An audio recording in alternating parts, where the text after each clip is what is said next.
off we go, ladies and gentlemen. Ward, also known as Boleta, is going to kick it off against Dan, Pedro, Hexo, and Spitz. If that's not a very dangerous survivor team, then I don't know what to tell you. Prion, this is going to get crazy. Yeah, and instant pre-drop coming out from one of these survivors. That's going to be Spitz here on the Renato, already in chase. UVX blast missed by Ward here, and he's just forced to kick the pallet. That is quite a strong pallet here on the Wrecker's Yard. Pulls up the UVX once again, wants to go for a shot here, but Spitz trying to path around it, and he just holds W, gets away from that bouncing projectile. Ward still yet to land a hit here, pulls out the UVX once again, goes for the shot on the window, and gets it. Nicely done there, but Dyer, he is chasing in the Corrupt right now, and we haven't seen any other survivors so far. Corrupt is the location to go to for your first chase. We know that Dan, Pedro, Kexo are wasting not a single second to get onto the generators here. We're circling a little bit, finding the edge map filler here. That is where Spitz has his home. We remember the Zero clip that became famous, and it's going to be the stun. A little bit longer chase time. Also getting rid completely of the UVX here. No shot possible for the down. That adds a few extra seconds, and Spitz is turning this chase into a private ladder match against Ward here, grinding his way up towards the top. Now the UVX applied again, but Prion, he doesn't get him stopped. Yeah, this is a deceptively difficult chase to finish as the Unknown, but he is able to smash that UVX in between the pallet, picks up under the pallet. Is anybody here? Doesn't look like it, as seems like Invictus is content to work generators here, as we see Kexo very highly progressed on a generator. It is going to be hit by Pain Resonance, and a lot of slowdown here in Ward's build. And can you blame him with how long that first chase took? And honestly, we can't really entirely blame Ward for having a long chase. Like we said, Unknown is a much loved killer for our competitive players. They are quite good at playing against him.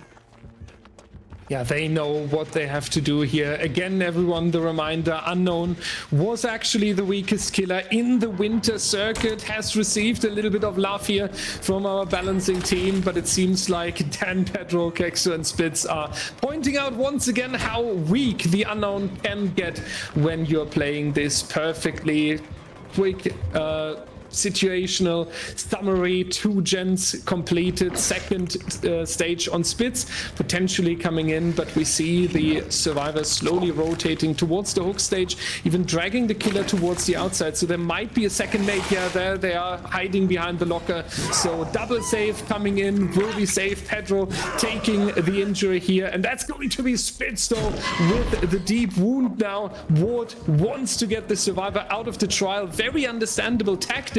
But the question is, will this elimination come in quick enough considering how fast the generators are flying?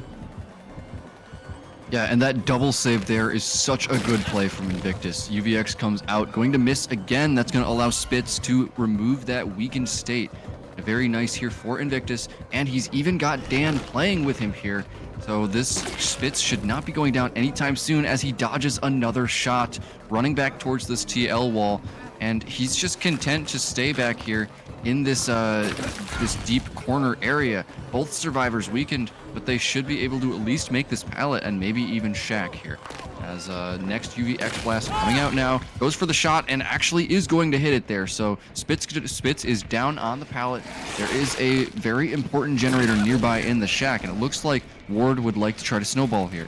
Gets the UVX onto Pedro, weakening him up, but Pedro is immediately going to start removing that weaken, following the killer around here. And of course, there is someone for the pallet save, Dyer.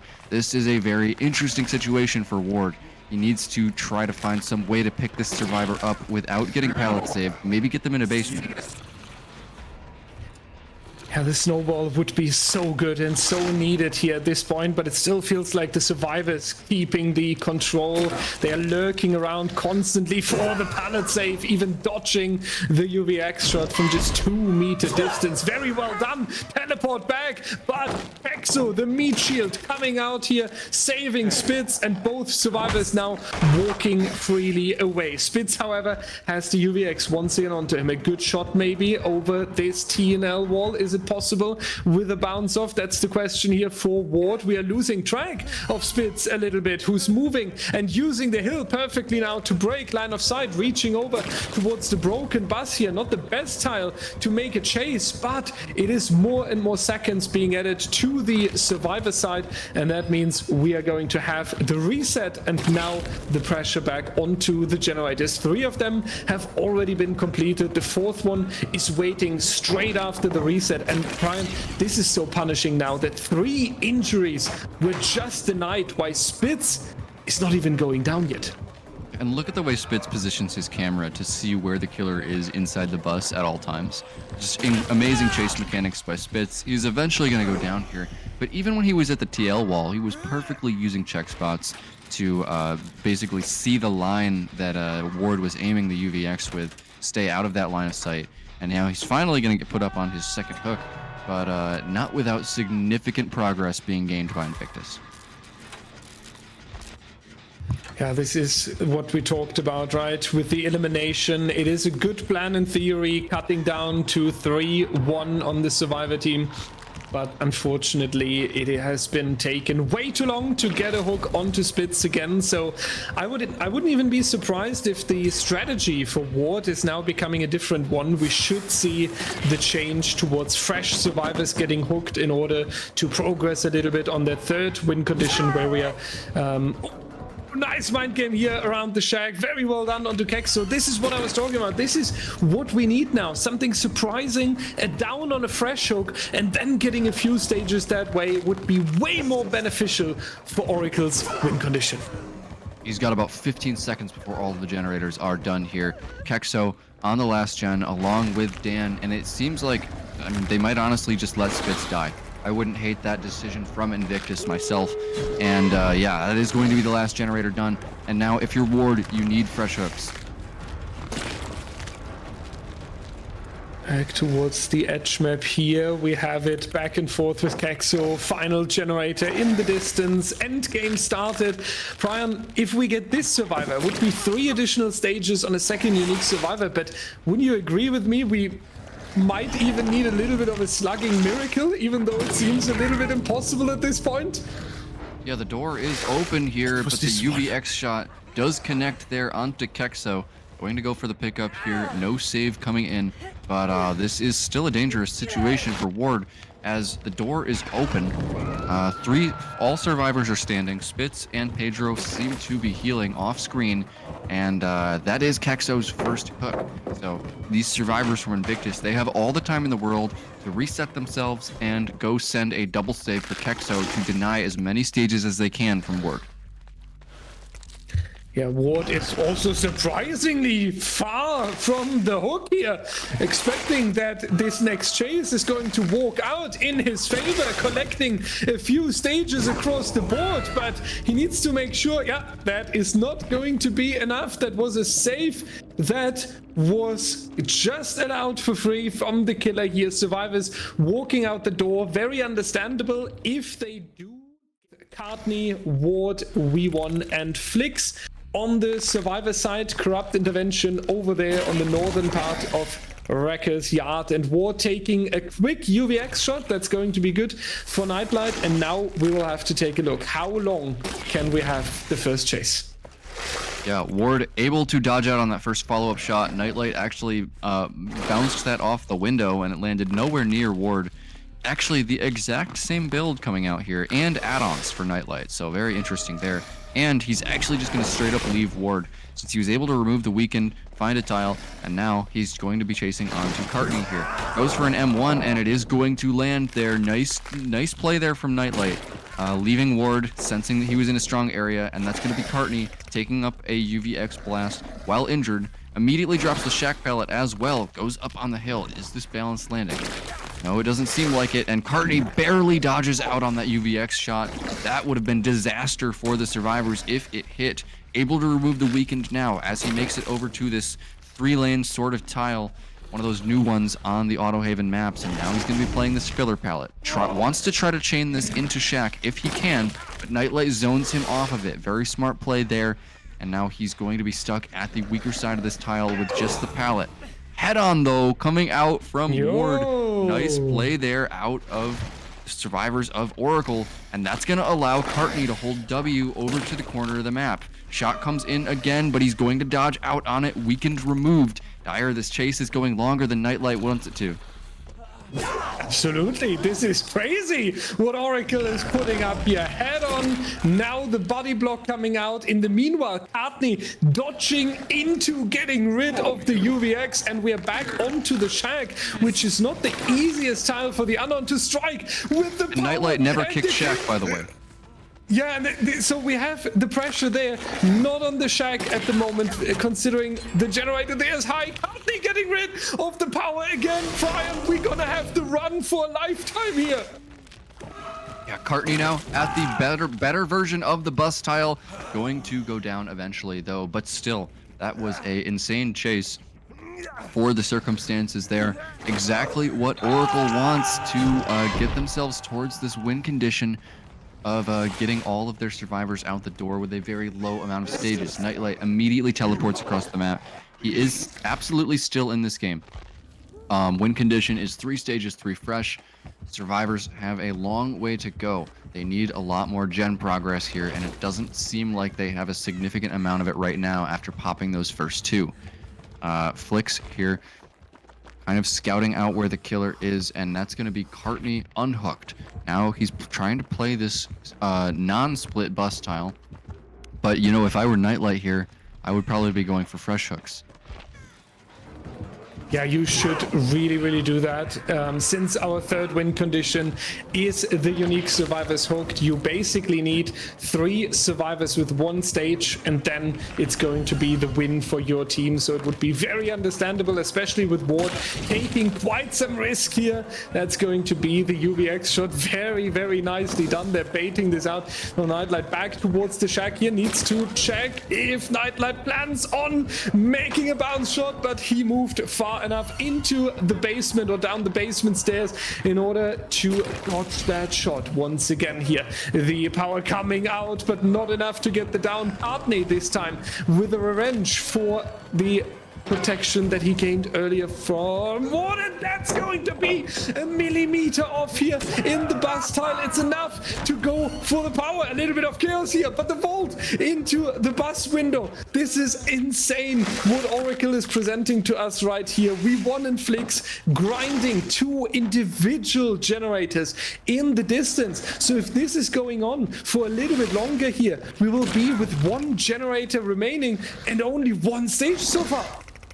Yeah, and now the chase is back onto Cartney again, who doesn't advance Nightlight towards that fresh hook win condition, and another head-on comes out from Ward. These 2 survivors are playing in perfect sync, as that is the 4th time in the last few minutes that Ward has just dodged that UVX by inches, and he's finally going to go down, but another generator is going to pop now, as Cartney here, playing for his teammates so well. Ward is going to go up on the hook there. That is going to be another pain resonance, but there are still 4 survivors standing for Oracle. They are absolutely still in this game, Dire. The level of coordination and chase that we're seeing out of these guys is incredible, as Nightlight is just struggling to get these downs. Only 2 stages on 2 fresh survivors right now. However, there is a unique win condition and in play here, and that's that if either V1 or Flicks goes down, it is game over for Oracle. Very strong to see Oracle like this. They are really the underdog here in this matchup. I feel like Invictus, when you look at the roster, people are more emphasizing on this is the power, but seeing Oracle like this is a beautiful story on keeping a strong team under control and not allowing them to just freely take the win here, especially against a killer like Nightlight, who's coming in with thousands of hours of experience, and it looks like a bully squad almost that we see here on the Wrecker's yard. But knowing Nightlight, he knows how to shut down such attempts here. So Oracle getting generator number 4 out of the way, but our unknown player is going to take care of the hook stages very soon. At least he will try to. With the teleport here onto Flix, very nicely done, but the balanced landing is going to save Claudette from the little bit of surprise that she just faced. Not sure if Nightlight commits. Yeah, we are going to stay on the tile here. I feel like one more incredible chase, Prion, with the team grinding the generators could be enough to actually push us into endgame here. Yeah, and Flix is doing so well with these check spots here. This is the most important chase of the game here. As Flix takes the UVX injure, teleport comes in. Where is the unknown? Comes around the side of the pallet gem. Nightlight trying to mind game here. If this next UVX shot lands, it is game over for Oracle. As that's going to be Ward taking a body block hit there for his teammate. Flix still weakened. Now down towards the bottom side or the top side of the map. Nightlight lurking at this pallet. Surely he just zones this, right? No, goes for the UVX shot. Not going to land again. But Flix, unable to remove his weakened right now, barely glimpses the killer through the dumpster there. And he's going to be holding W away from the tile. Still can't remove that weakened. Now it's gone, so he's going to be able to run this tile a little bit safer. And that's going to be Cartney here coming in for another body block. Weakened again is Flix. Ward about to finish the last generator here. And this next UVX shot is the game here for Nightlight, and he lands it. That is going to be the Flix down on the ground. Cartney actually going to try to die for him, but the flashlight save comes in. No way. Oracle gets the flashlight save onto Flix, even as Cartney goes down on the ground to try to force the killer to pick up the tie condition instead of the win condition. And now Nightlight settling for Cartney. There's a head-on in the locker at Shaq, and he's going for basement. Oh, but it's just not enough range, Dyer. Can you imagine that? Cartney sacrificing himself as the tie condition survivor in order to waste the needed few seconds for the flashlight save. And they have turned it, as you mentioned, from a win for Nightlight and Invictus into the tie here. And as crazy as they are with this endgame play, they are now also resetting. Yeah, hello? Are they coming back? Is the question. Thank God they are not, but actually there's one moving into the basement. I hope that they took a very, very good calculation of what they are trying to do here, because if we one dies and gets hooked, then it's going to be a huge problem. Cartney trying to move around here. We won perfectly, taking the injury now, moving towards the exit gate, and then we are going to have a try and play for the hatch here, and the hatch would count because all of the generators have been completed. This is so close. This is so dangerous now, because any hook stage is now the win for Nightlight and Invictus, and we are going to have a debate after this if this was smart or a little bit too risky. But these absolutely crazy survivors, they are still... Does he make that? Dyer, if Cartney escapes here, is this not the... Then it's... This is the tie, I think. If Cartney... Yeah, Cartney has 2 hook stages on him. Ward has 1, so it's currently a tie. Yeah. Oh god, this is too much, Prion. I'm getting my medicine already. Yeah, he's got pallets near the shack, but Nightlight can see both doors here, as it looks like Cartney going to be running down towards this pocket of map. Now there is no dead hard here in this set, so that would be one way that that if I were playing this in a solo queue match, I would be trying to get out the door. But Cartney here going to drop the pallet. Doesn't really have any way to get to the door here. He would have really needed to stun Nightlight on that pallet, but Nightlight, not the kind of killer that's going to fall for that. So incredible effort here by the survivors of Oracle, but ultimately it's not enough. That is so sad. But to all the people out there, and I've seen a few, that said, this is unwinnable, this is lost, we can forget about Oracle. All of you are going to write a 1-page essay why you should never give up too early and why it's always a good idea to fight. Because this is not set number... is going to now switch into the survivor roster in exchange for Partney. The rest is staying unchanged. We won Flix and Ward, and Pedro is coming out for Invictus on the Blight and knows exactly where to go with the biggest gamer chair and game sense that we have seen so far. But the little bit of an answer here comes with Champion of Light. What a nice one here by Ward, straight back towards the window. Great first chase. Yeah, Ward here going to take the M1 at the main building, and not a killer that you really want to be taking M1s against. He's forced to throw the pallet here. Now playing a relatively unsafe pallet outside the main building, just vaulting back and forth, winning these 50-50s against Pedro, but now it's not going to last very long as Pedro eventually wins one of those 50-50s. Going to get the pickup there onto Ward for his first hook. Agitation coming in for Pedro here. Wants to carry Ward as far as he can towards the middle of the map. However, Ward lasted long enough for one of those generators to be done. This prevailing strategy against these S-tier killers is to double the gens, and that's going to be Mata getting hit through a pallet there, camping that pallet on the strong jungle gym to try and delay Pedro, but not going to work, and that's going to be a free injury given over by Oracle. Yeah, very unfortunate that Mada had to take that. Safety is the most important resource on the survivor side that you have against the S-tier killers, and you really don't want to stay injured anywhere against a killer that can just come up to you in a few seconds here. So hopefully they can find a quick reset for that later on. The gen pressure, however, is looking quite good. One generator has already been completed, 40% on two other generators. So they could even debate about Ward going second stage here and using the momentum on the generators with the down, however, that the survivor could be tunneled out. That's why it's very understandable that V1 is taking the trade, especially when we have a deliverance available here. The question is, yeah, will Pedro take that? That's the question. And he's going straight after the survivor. The denial of the deliverance, perhaps not entirely. No, he actually managed to deny it. That's huge now. That's a play of Invictus right there. Yeah, the deliverance completely denied there by Pedro.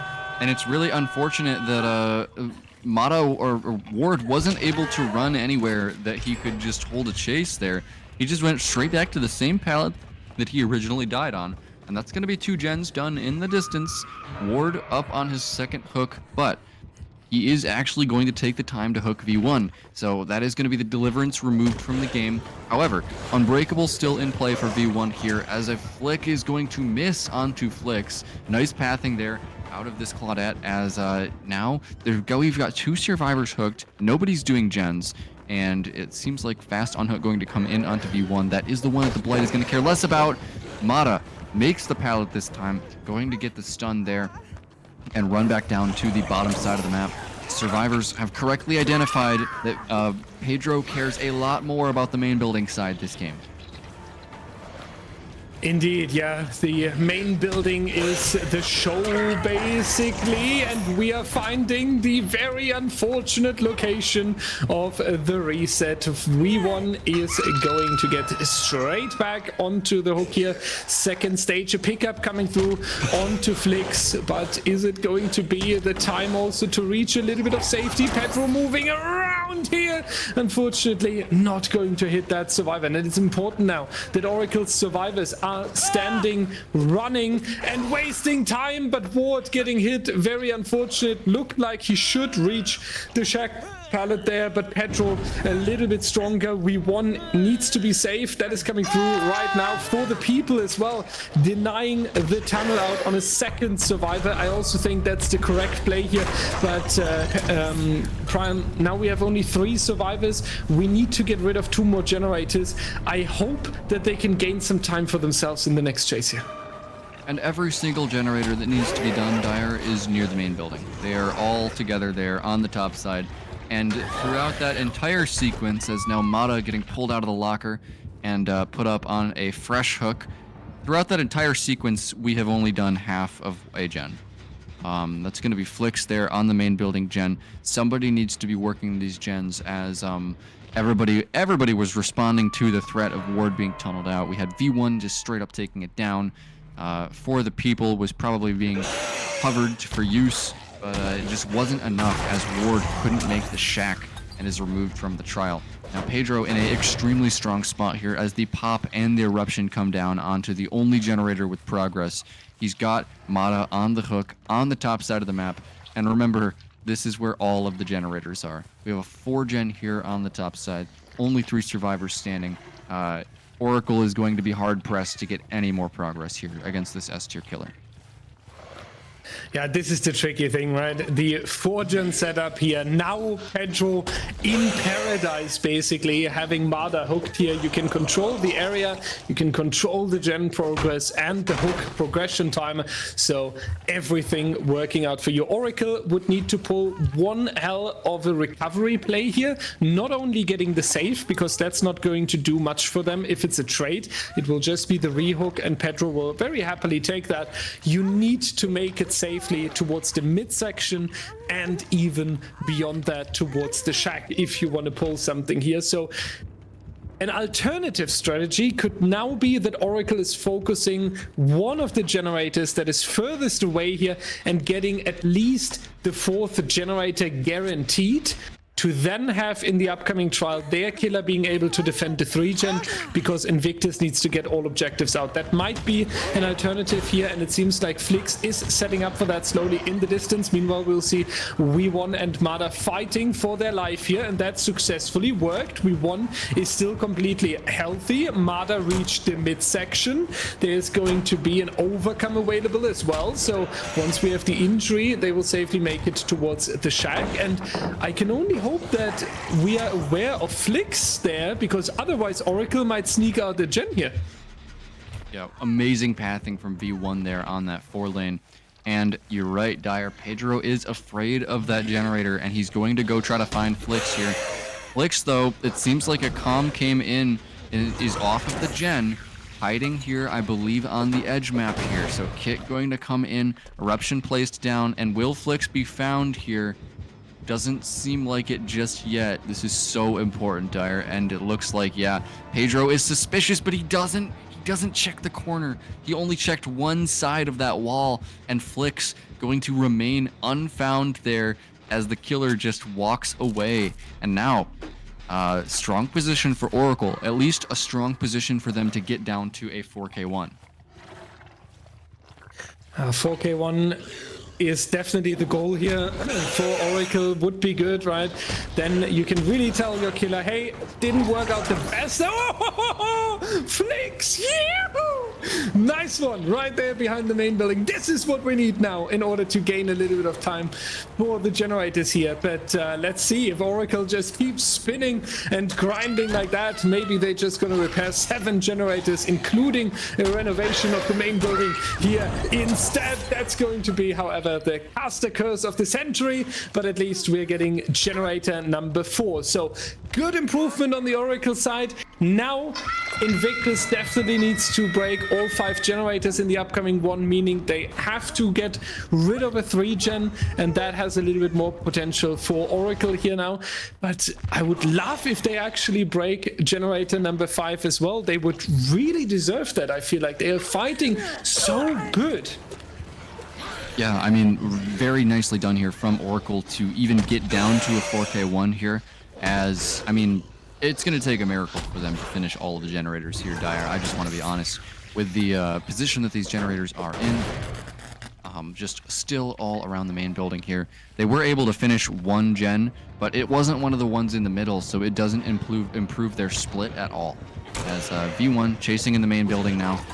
And the flick is going to miss there from Pedro. V1 going to get a little bit more life here, but I don't believe he makes anything. He's just going to be going edge map now. Picked up by the next set of lethal rushes, and V1 actually going to be slugged. Interesting choice here. He has Unbreakable and is dead on hook. That generator in the corner does not have enough progress for Pedro to need to be scared, as V1 is going to be able to pick himself up any second now, as Flix able to use the hill to dodge out on that lethal rush, but he's not going to make this pallet, but he has the dead hard. Very nicely done there from Flix, but now he's playing the short side of this pallet. not going to survive there against Pedro's Blight. I feel like he should have dropped that pallet Dire, but sometimes when you hit a dead hard like that, you kind of keep moving in a direction that you might not want to for a second. But V1 going to go down to, just to the random transition rushes there. Unfortunate for V1, he is going to be killed now. Goodbye to V1. Flix waiting there on the ground as well. So Mada with the ultimate responsibility here for Team Oracle. Let's see if they're going for some rescue play. The hatch will not be an option, ladies and gentlemen, except for the style points. We have a rule that in case we have a hatch escape, but generators still need to be repaired, we're just disregarding the hatch escape and count it as 12 stages. And Flix is not going to have a long adventure here, being put straight back onto the floor with Mada once again being in the position where they have to save the trial. Pedro is trying to find the last survivor here on the edge map. Not successful just yet. Mada is doing a very good job with the hide and seeks here, but yeah, it is going to come to an end, unfortunately, Prion, because the options and alternatives that Team Oracle has on the list are unfortunately slowly fading. Yeah, Mada here trying to stealth through the middle of the map here, now walking back towards the generators as Pedro rushes back towards the bottom or the top side of the map there. I'm not really sure what Mada's play is here. He doesn't seem to be trying to save Flix, doesn't seem to be trying to work a generator here. The 4K1 is all but wrapped up for Invictus here, as Mada stealths back towards this generator in the corner. Has been completely zeroed out by Pop and Eruption, as should be any moment now that Pedro decides to go back and check that gen. Mada, the god of the sneak plays, ladies and gentlemen.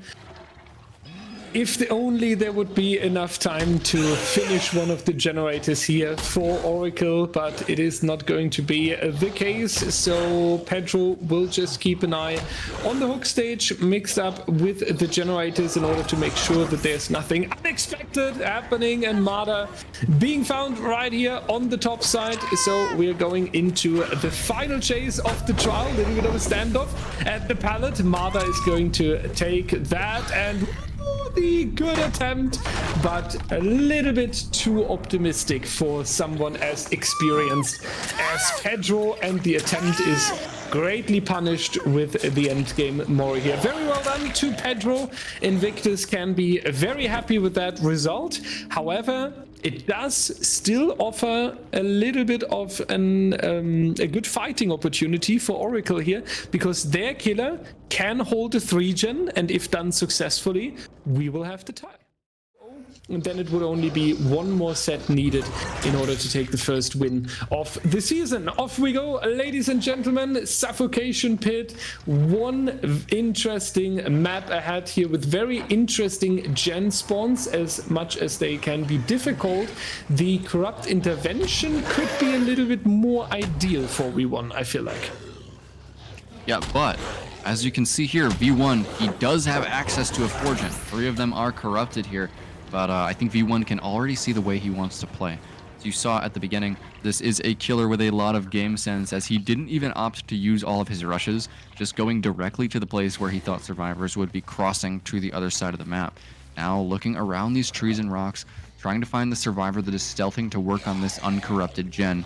That is a really important gen there that's not corrupted in the slightest, as he's actually just going to fake it out and run back. Nobody working this gen though, and if V1 takes too much time trying to like look around this top side generator that's not corrupted, these bottom side generators are going to fly, as Pedro was already halfway done with one. And we are getting into the next one. Spitz is not the candidate you wanted to. Oh, what? What a mind He's game. forcing out the vault. That was so well played by V1, turning around, being like, yeah, take your time, buddy, and then instantly striking again. What a beautiful play. And Spitz is a little bit too optimistic, maybe even a little bit too greedy on this pallet, taking the punishment, the down. It will be good for the Survivor team to have a pallet like this later on, especially when they need to break the 4gen.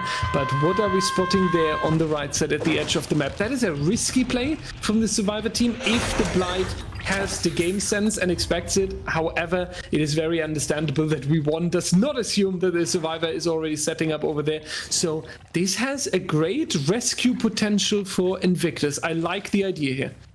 So now V1 actually is suspicious of this Survivor that was over in the edge map, but maybe not quite suspicious enough, as he only checks a couple of those little edge map obstacles, as Kexo is finishing a generator, I believe, on the bottom side of the map over by Shaq.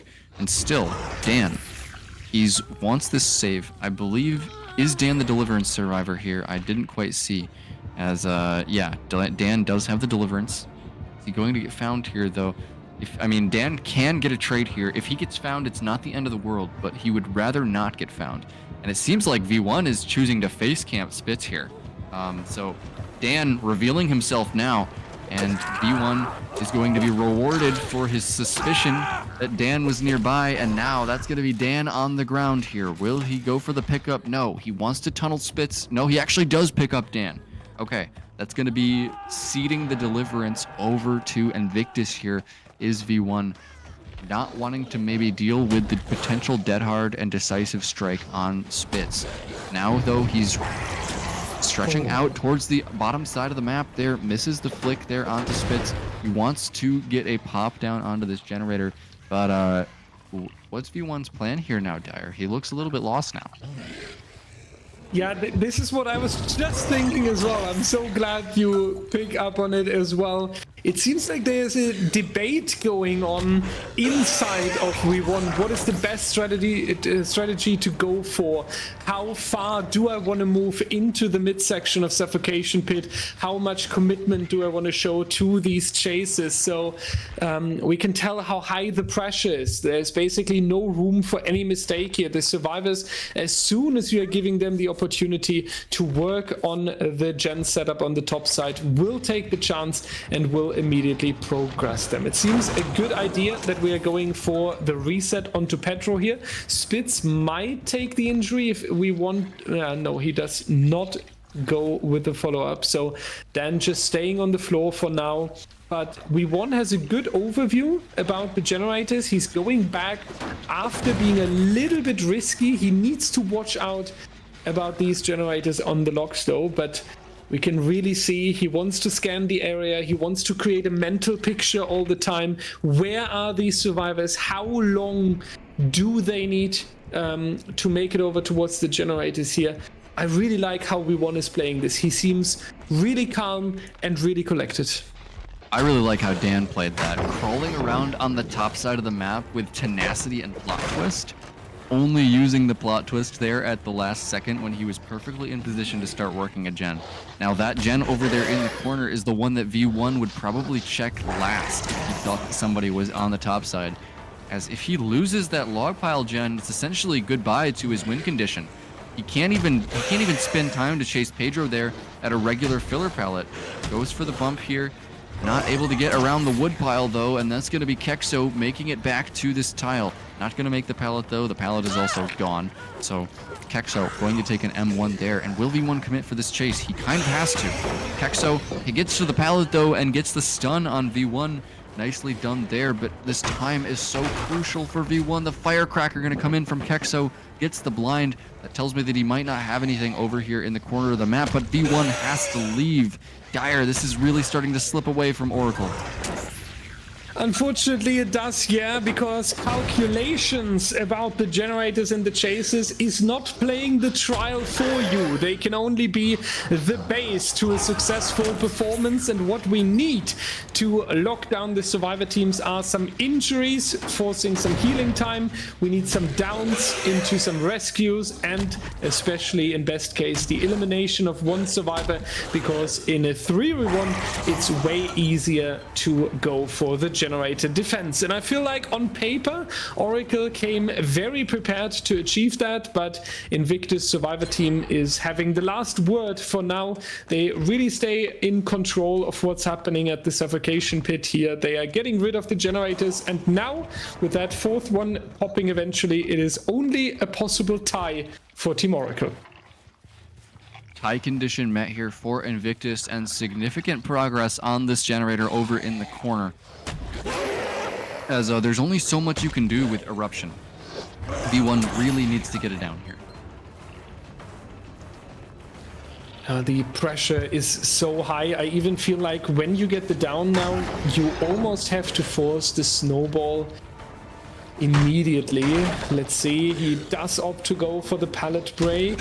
Is he following Pedro? The answer is no. He already feels the pressure from the generators on the opposite side. It is a good 3-gen considering we are on suffocation pit, but it is not the tightest, not the best one, especially with 4 survivors here. Next chase coming in, Dan taking the injury. He will just happily try to move towards the midsection, knowing that there are 3 teammates still available. Pedro coming in for the help, and the survivor team now even has the chance pulling back towards the midsection, taking a reset.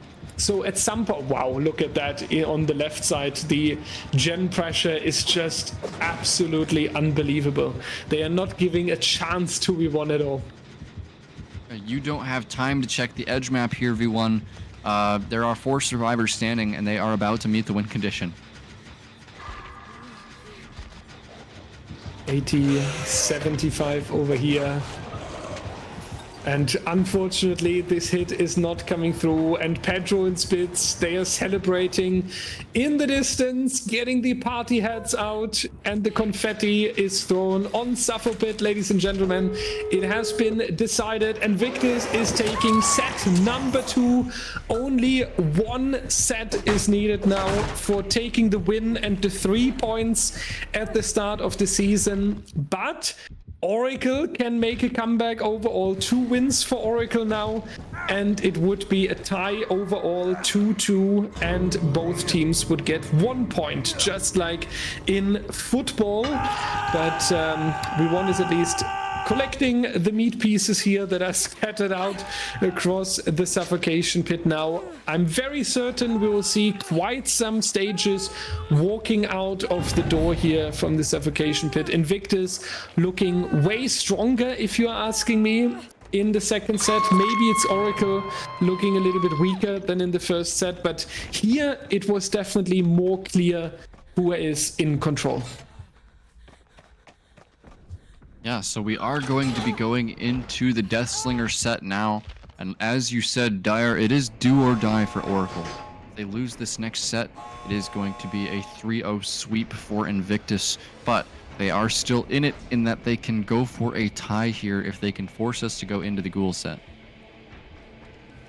And I think just because of that reason, Oracle has all the support on their side, because I feel like we would really love to see the Ghoul set. Even a tie in the upcoming set would be enough. Even then, Invictus is taking the win here, because then we would only have 1 set available, and that is not going to lead into a tie or win for Oracle anymore. So Invictus doesn't even have the biggest pressure. A tie would be enough. It would obviously mess a little bit with their set win percentage and the style points, but they are just happily trying to get the stages out of the door here, saving 1 additional stage by sacrificing Dan here, making the result as clean as possible. You could say a little bit of scoreboard cosmetics.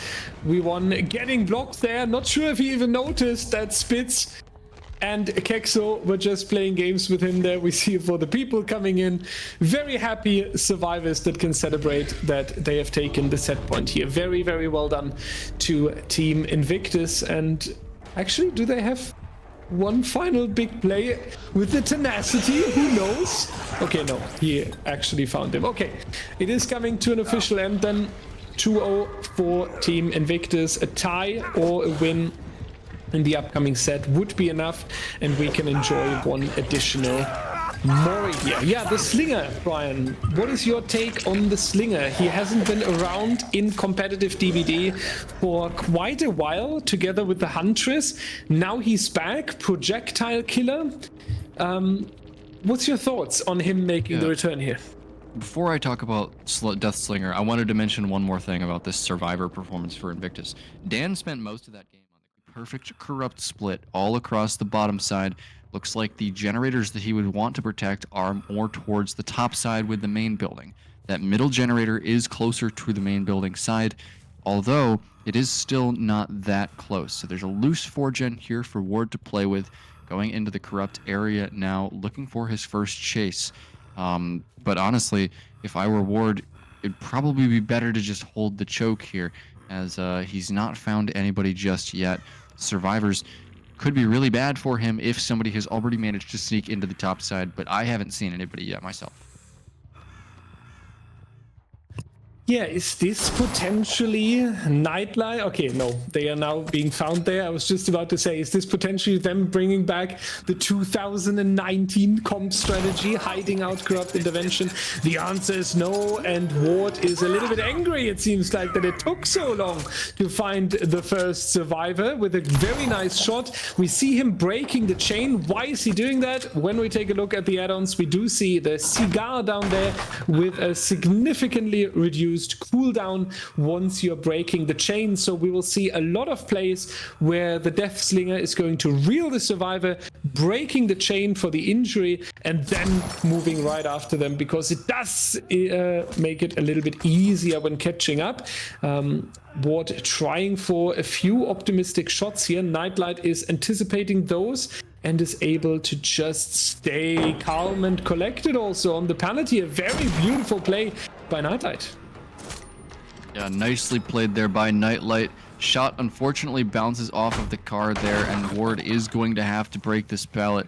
Nightlight vaults out of the crane there and goes up on the hill. This chase is taking a little bit long here, but Nightlight is playing very well to drop the strong pallets on this map.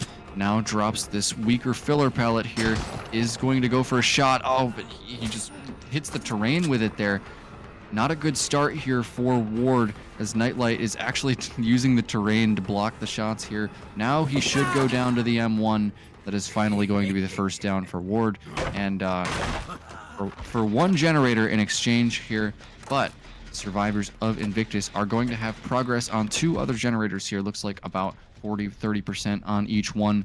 And Dan now, looking at the cross, knows that not everybody can be caught in the top side of the map if Nightlight is going to be hooked on the bottom side. Hooked on the hill there. Was that a pain resonance? It looks like it might have been hitting Spitz's gen, I think, as Ward, yeah, did get the pain resonance there. Going to apply that Eruption and Dragon's Grip to the generator that Kexo was working. So dangerous stuff here for the survivors. When will that Dragon's Grip be revealed here? Kexo gonna touch the generator any second now, or does he suspect it?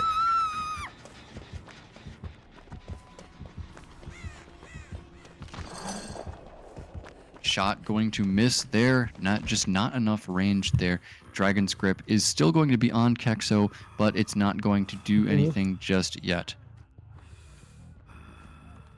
Yeah, Kexo really wanted to touch that generator there. The problem is with Dragon's Grip right now, they are all aware it is communicated immediately, and that's going to be a much more careful approach to the generators now. Hello Spitz, we are doing a little bit of Body blocking here, allowing the survivor to cross to the other side. Now they can reset. Their Spitz and Nightlight are going to take care of one another. Back down here towards the shack. Survivor leaving early, and there we see the struggle of a 4.4 killer, right? If the survivors are communicating on point and they make each other aware the killer is coming your way, you are almost always forced into these sniper shots, and they unfortunately have a very low chance to hit because survivors have time to react. So what we really need for Oracle here, I feel like we need a mistake from an Invictus survivor, otherwise it's going to be tricky. Yeah, Ward, he just keeps going for these long-range shots, and when you're playing against survivors that are this good, those are such low percentage shots. They're almost never going to hit unless you just make an insane read as to how the survivor is going to move. When you're at the maximum range of that harpoon, there's just not a lot you can do to guarantee that shot, especially if the survivors aren't animation locked in a vault or a pallet. Ward here, he just keeps sending those shots though, and they're not landing, and that's going to result in the 3-gen being broken on the bottom side. The unfortunate much maligned 2-2 split here now coming in for Invictus, exactly what the survivors wanted. And you too, if you're a fan of Invictus, that's going to be Dan up on the hook here. But now it doesn't matter where Dan is hooked. Yeah, now it's not going to make much of a difference anymore than even he is on the hill there, which is a little bit more difficult to reach usually, and the killer can also use it as a scouting spot. Is not going to do much for Ward anymore, as we see it right here in this perspective. Beautiful for the survivors, disgusting for the killer, this 2-2 split, especially with a slow killer like the Slinger. A 4th generator is already completed as well, and they have 30% on generator number 5. Kexo is around here successfully playing the hide and seek game, and Invictus is just approaching and moving towards setting themselves up to another great win condition. Maybe we can talk real quick about Dragon's Grip here. Prion, I understand the thought process a little bit, defending a generator, potentially getting this very needed, surprising one-shot on one survivor, but I feel like they were alternatives that are way more guaranteed and way more, yeah, just stable in their effect, wouldn't you say? Yeah, I would definitely agree. There were more consistent options available to Ward. However, I don't think those more consistent options would have mattered as without Ward actually getting more downs. So it's going to be a shot coming out, not going to hit with the follow-up shot there onto Nightlight. And you got to imagine that these survivors are already on the door by Shack. Maybe only one more shot left for Ward to hit onto this injured survivor. And going to be multiple body blocks coming in here. Dan going to take a hit there, but he should still be fine as long as these survivors do try to get him out of the door. No, looks like they're actually going to be sending Dan to the hatch. Dodges another shot. Wow. And wow. I mean, just no respect for the Slinger there from Invictus for good reason. What a great result for the survivors. That is heartbreaking to see them all moving out like that. Welcome back to Azerov's Resting Place, everyone. We have Invictus playing the Deathslinger here. Pedro trying to carry his team to victory here. Possible 3-0 sweep in the opening match of Season 10 for Invictus. And Pedro here, he does have that agitation, just as I predicted. I think it's almost necessary on this map as this killer in this situation, as Pedro seems to have found somebody over by the edge map here, trying to walk back and forth around this rock here. There is no pallet here, so I'm not sure why you need to be doing that, Pedro. You could have just walked around one side of the rock, but he is going to get the hit onto Mata. Now trying to finish off this chase with a shot. Mata is going to make it to the corner of the shack, and what a flick there from Pedro. Predicts the dodge and then the double back in towards the shack. These are the kind of shots that we were missing in the last game, Dyer. Especially this early into the trial. Absolutely amazing. Pedro was already mind gaming a survivor before I knew that there's someone even located. So absolutely great dream start. Remember everyone, again, we have 3 stages on 2 survivors from the previous trial. So 3 stages on 3 or 4 stages overall would be the win for Invictus here. Theoretically, you could just camp Marder to death and then 1 more stage and you're good to go here. Pedro is obviously not just going for the camp, as he would find himself in an absolute gen efficiency nightmare, but he's going to stay around the shack, trying to see if he find the incoming rescuer, forcing a trade that is getting him into additional stages. We1 and Cartney are grinding out the generators in the distance. Flix also on a 75% generator, so Oracle looking strong and quick on the generator side. If only there wouldn't be this difficult win condition. Yeah, I mean, with a survivor in the basement here with this win condition, there's no reason for Pedro to leave. The generators are flying, but it almost just doesn't matter. And for everyone who is getting ready to cheer on Marder using the anti-camp mechanic, it is not allowed in competitive Dead by Daylight. So Marder needs an actual hero coming down and taking care of them. Now also in the 2nd stage already. So the next one would already be the tie condition if it's on a fresh survivor. Cartney, We1 and Flix need to try going towards the bottom side of Azeroth's resting place here. That's how we call the side where the shack is located. But Pedro here, we talked about it, Prion. I think this is the perfect example to our campfire chat. We talked about how you need to use the map shape to your advantage. And I feel like we are seeing exactly that being beautifully executed here. Well, there's a good reason why Pedro knows he can do this right now, Dyer, and that might not actually have been called out by the survivors, and that's the presence of Rancor. When Pedro saw these generators completed, that gave him the information that all of the survivors are on topside, and he can do this and just kill Mata.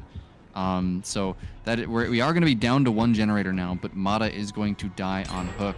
So the Rancor is probably not going to be used for its kill propensity, but it gave Pedro more than enough information to just camp out Mata using the choke point. Shot coming out here now. We1 is going to hold the chain. We do see the cigar coming out once more, so it's just going to be a very short stun for the Slinger here.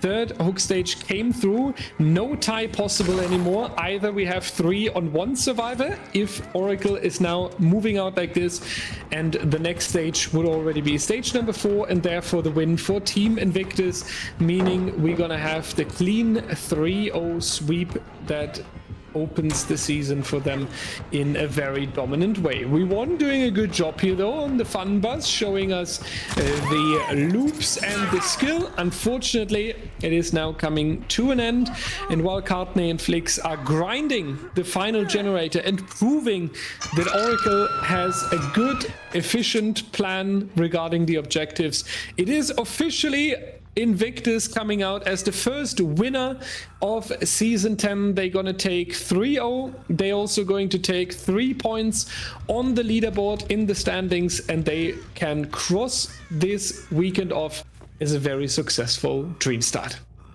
A little bit disappointed that I'm not going to get to cast the Ghoul again, but that, you know what, that was actually a great chase from V1. All things considered, if the win condition was not what it was, that would have been a game-winning chase from V1. He really made something out of nothing there at that bus pallet, forcing Pedro to miss multiple times, winning 50-50s, but V1 put up on the hook for the Invictus win, and now these survivors just need to exit the trial or maybe throw the game to save V1. The question is now, can Oracle have a good ending for themselves here? I feel like it would be very rewarding and very good if they take a lot of stages out of the door. Maybe they can even make it happen that the save on V1 works out. Yeah, we see that being successful. And Pedro is trying to go for the window mind game here, trying back and forth. The survivors are going to stay the winner of that little dance that we see around the window here. Pedro now taking the injury with the classic M1. Cartney coming in with one hell of a tanking. Firecrackers being dropped together with the chain being taken. That's going to be again the play with the cigar here, making sure the stun is not too long. I think one of our survivors, yeah, especially after this vault, is going to stay in the trial here. Two of them escaping, however. I feel like it's a nice finisher for Oracle. They definitely played well. They have shown us how they can fight, and this is going to help them a lot in the upcoming weeks. Yeah, I mean, as casters, we have to call it like we see it, Dire, and Oracle's survivor performance today were quite strong. It's just, I think, just something happened on the killer side in all of their games, and that's what they're going to need to change going into the next week. I think against any other team, in other circumstances, their survivor performances today were extremely good. Well done, ladies and gentlemen. Well done, Oracle. Well done, Invictus. Invictus placing themselves at the top of the standings. 3 points, 3-0, and 100% set win rate.